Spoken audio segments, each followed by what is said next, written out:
Well, welcome everyone. My name is Jim Hundreiser. I'm the Vice President for Consulting and Business Development with NACUBO. We so appreciate you taking some time to join us today. We appear to either be having a technical glitch with our speaker or something has happened. He is not able to join us. But the good news is I've done this session with him before, and I think I should be able to accurately portray the most of what we had hoped to accomplish in today's session. Appreciate that he may be able to join in at some point, but we also appreciate your time and are going to go ahead and just jump in and get started. So as we think about why Ad Astra and NACUBO started talking about ways that we can better complement and support one another, we talked about the different ways that consulting services provide support for your operational assessments, budget and forecasting, creating new revenue strategies, and thinking about ways that you can really move your institution forward. If you're aware of Ad Astra's work, they continue to work on framing courses, how to understand course sequencing, the things that you can do to have stronger fiscal health, stronger enrollment health, and a stronger bottom line to help support all the operations on your campus. So we think of ourselves as working together in great tandem and hope to continue to do that type of a partnership and a relationship. Because where our conversation started together was about the differences that we see that are going to continue to happen in higher education. So from our lens and our perspective, we appreciate that there are 3,000-ish four-year institutions, both public and private, most of who are bachelor degree or higher granting institutions. But we think that there's going to be more of a focus on the associate's degree, and we're going to continue to see that need and importance for the associate's degree to grow. So when you think about, I'm 55, some of you who are closer to my age, you might remember everyone said you have to get a high school diploma in order to advance. Well, we think we're getting pretty close to a place where you have to get an associate's degree in order to advance yourself and to have the career path and the career trajectories that you're working on. And then we think things are going to start shifting around quite a bit, and that we're going to have some opportunities for students to get involved and engaged in ways that where they're looking for credentials, where they're looking to start their career, they're going to start to want to learn some things, that they're really, we think that higher ed is going to morph and evolve in different ways. Now, some of you might look at this slide and say, well, that's already happening, because it is.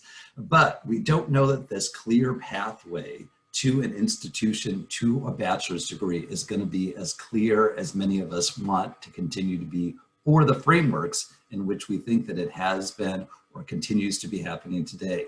So, a student gets their associate's degree, then they start focusing on an area where they're getting some credentialing. Then they start to work. While they're working, they earn enough skill and knowledge that they get competency-based credit for their work.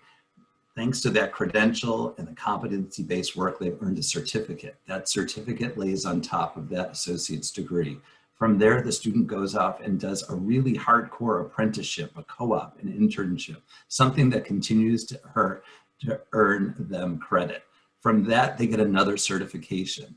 Based on all of that together, it comes together to be your bachelor's degree. So there will still be that core competency that will be layered and grow, and there'll be a structured learning and laddering process that will incur into deeper levels of working. But how is your institution going to align as you think about the ways in which you offer this?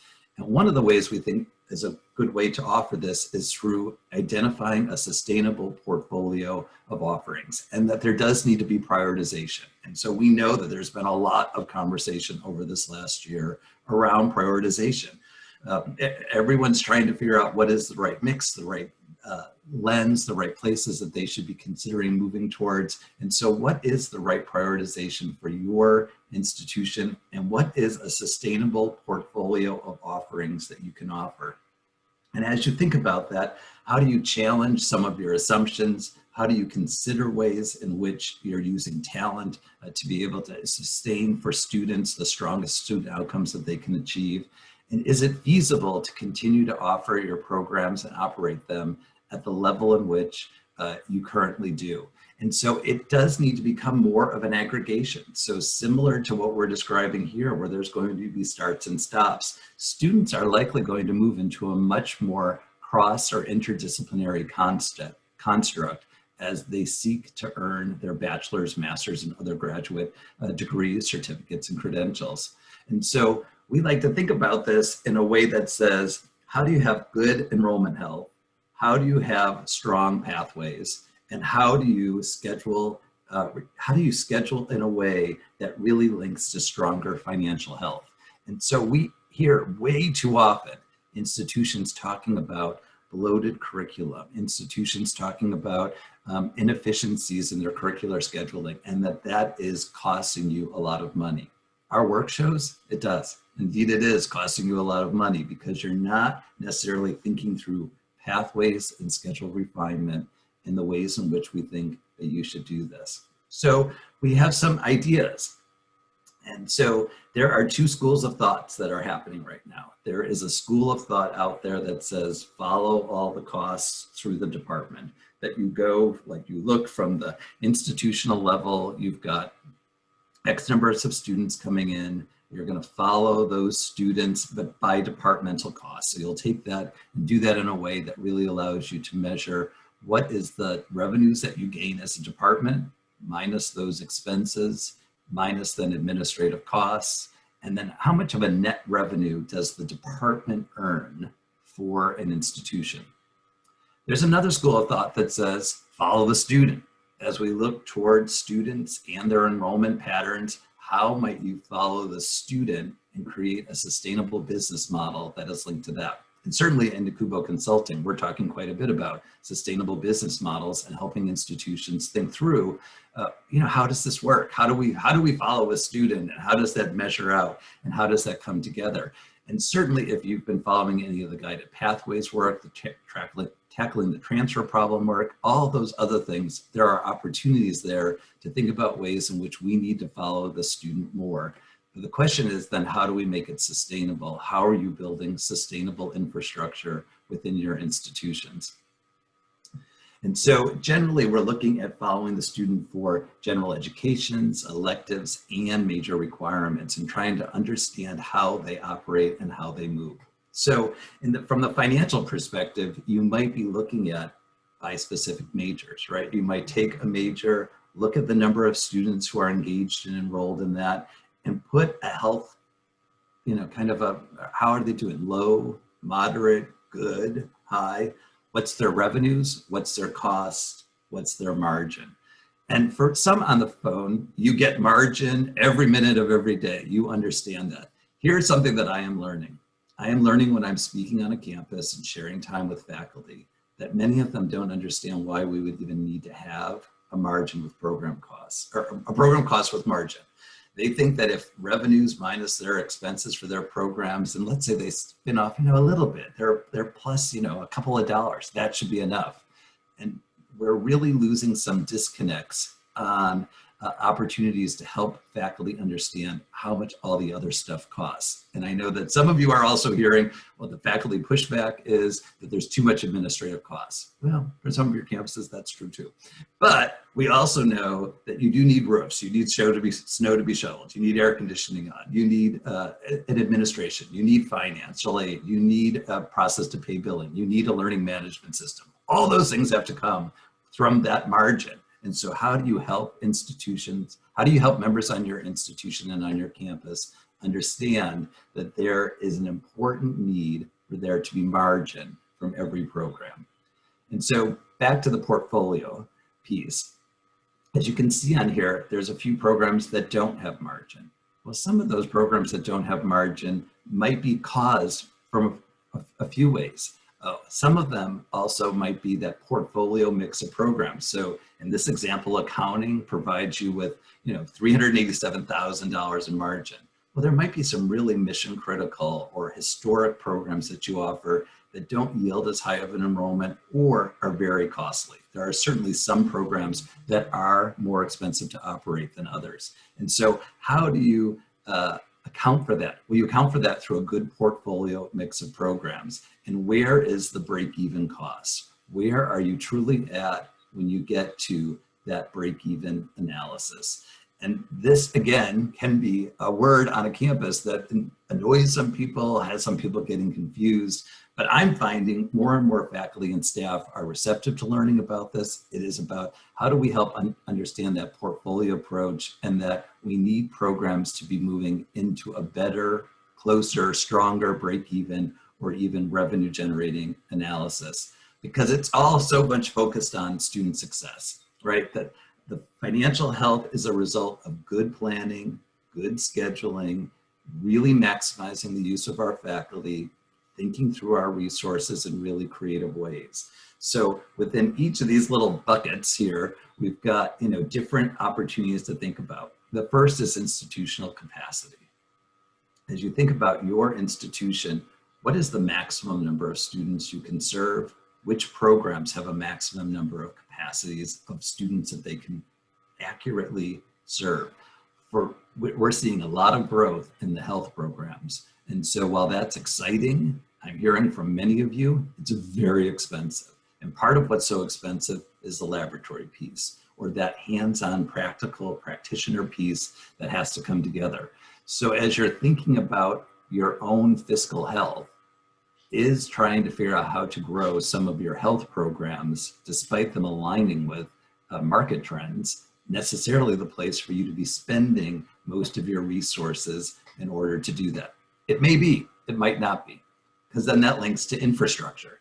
How much infrastructure is required in order to fulfill the program needs, the program opportunities? What do you need to make all that happen? And so for some programs, maybe it is more laboratory space, but not a whole lot of infrastructure. For others, it might be a whole lot of infrastructure and less laboratory. And so trying to figure out the right balance here is absolutely critical. Enrollment health is a piece. And one little side note to enrollment health, I would say is there a market? And so I know that there are some on campus who really struggle when I talk about market demand, market interest, market need. So some of you know I was the vice president for enrollment management at 3 institutions, and my last one was I was at a rural public institution where we struggled to get some interest in very important historic programs. We did know that a few of those programs we were going to offer no matter what, because of the history and the service that we provided to the state. There were other programs we had to be much more realistic about.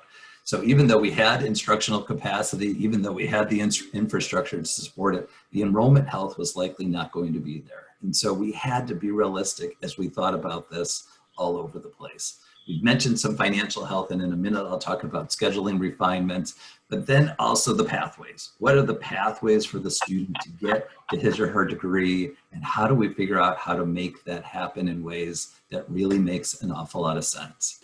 So I see Tom has joined us. Hey, Tom, great to have you. I've started on my own and kind of worked our way down. Thankful that I've known enough of what we were going to talk about to get here. So how are you doing today?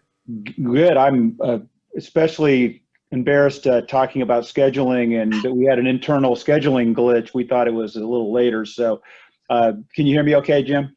I hear you great. Okay. So I have worked through kind of talking with folks about break-even analysis, why margin is important, and I've been kind of working my way around student success to have people understand where that might be. And we were going to just then begin to jump into managing enrollment health. And how about you take it from there and give some insight? That's great. And my apologies. So I think that kind of the important thing to just kind of quickly touch on is that we had a lot of conversations with people as we've started to roll out this methodology of really focusing on following the student and tracking the academic program versus the department. That it's really encouraged people to maybe think about financial health in entirely different ways. One is by following the student, we can look at revenue in addition to just expense, right? So you might have certain departments or academic programs where there's a lot of expenditure, but there's also a lot of revenue. And really the main thing we need to be focusing on is the contribution margin of those programs, not just expenses. Because clearly, if you're only looking at expenses, the only strategy you have in your arsenal is cut. And I think, obviously our industry is very fatigued when it comes to things that lead to cut. programs of full-time faculty lines, et cetera. The other thing that is really empowering here, and this slide kind of touches on this, is that it becomes actionable. And the earlier slides talked to that, but there are lots of different ways to manage academic programs, but you have to manage the ones that have a lot of students differently than the ones that have a low number of students. And this is a graph of an actual institution that shows that a kind of a common pattern, that the vast majority of students are really going to be clustered in maybe the 5 to 10 most popular academic programs. And then you have this very long tail of enrollments in all these other programs. We look at this as enrollment health. It's okay if you only have 20-something students in a program if you're very careful with how you manage it. But if you manage that program the same as your most popular program, and you offer, for example, a day cohort and a night cohort, and you offer it on 3 different campuses, and you offer an entirely asynchronous online flavor of it, you're going to be exacerbating your challenges with enrollment health by fragmenting those enrollments to the point where they're not sustainable. So understanding your enrollment health and understanding how to manage those various programs of study becomes really critical. That's great. And Tom, maybe just to share some perspective, how did you all land on following the student as a better way to kind of balance your enrollment and fiscal health and following the department? Yeah, thanks, Jim. We started by looking at the two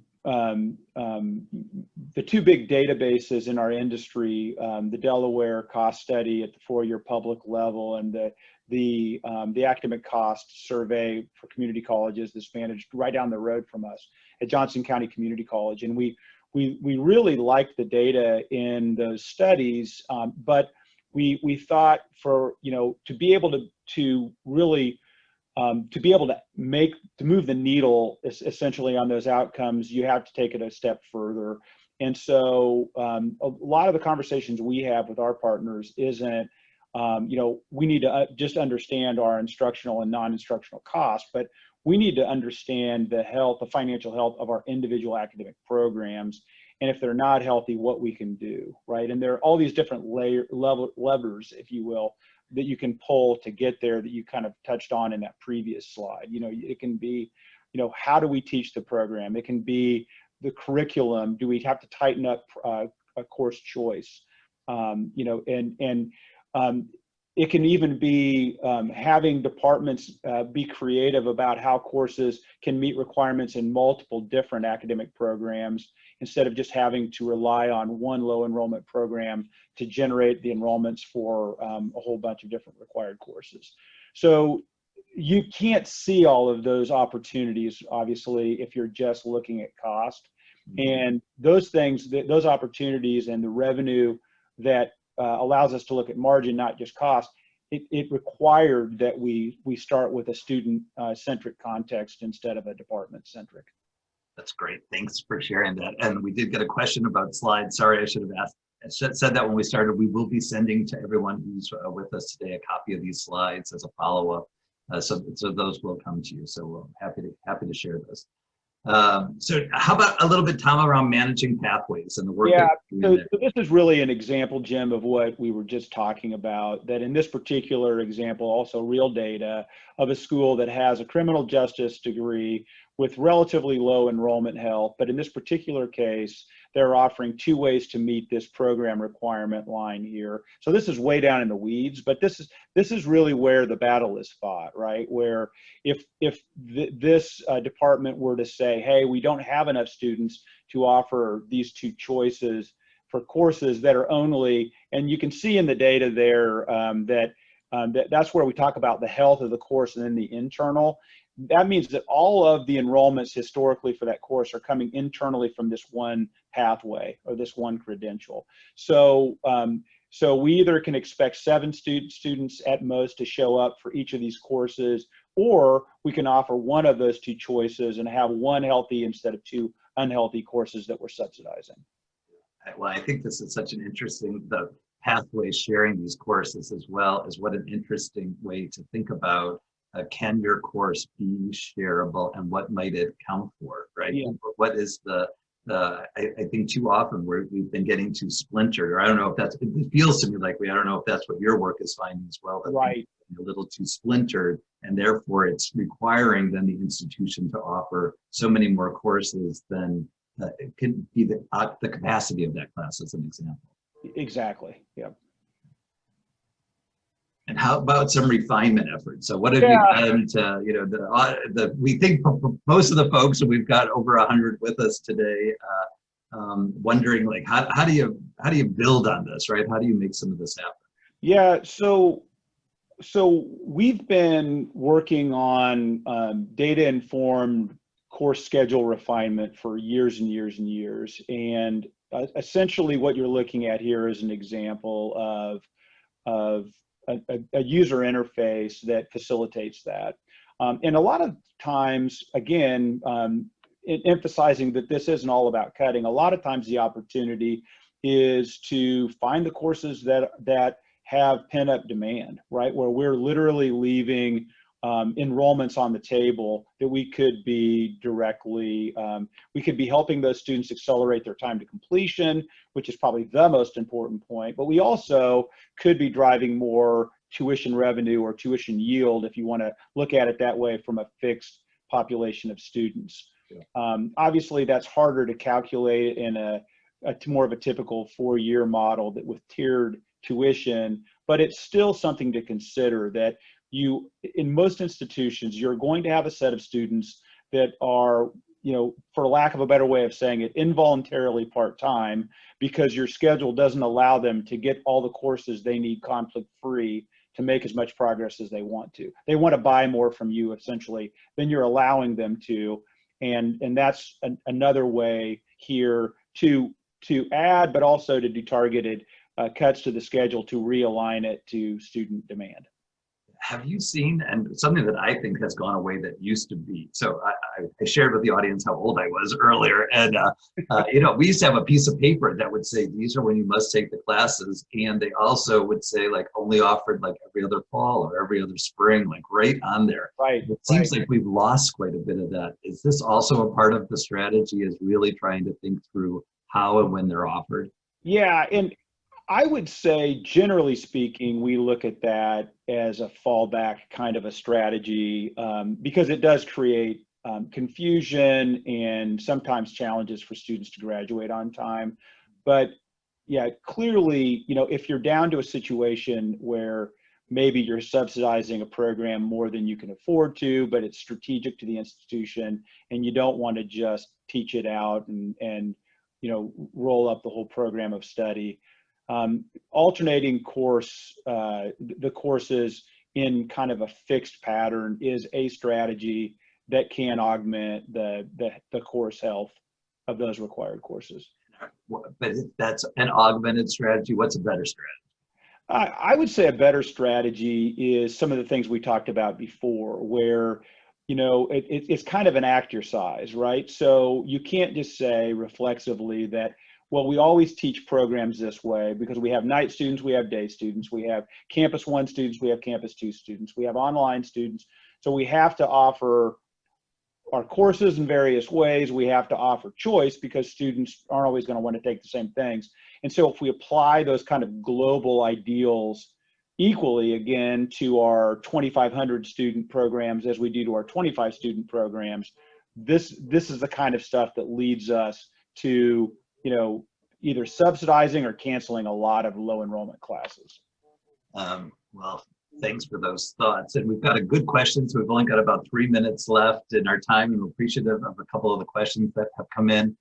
One is, what about time frame for this analysis? How long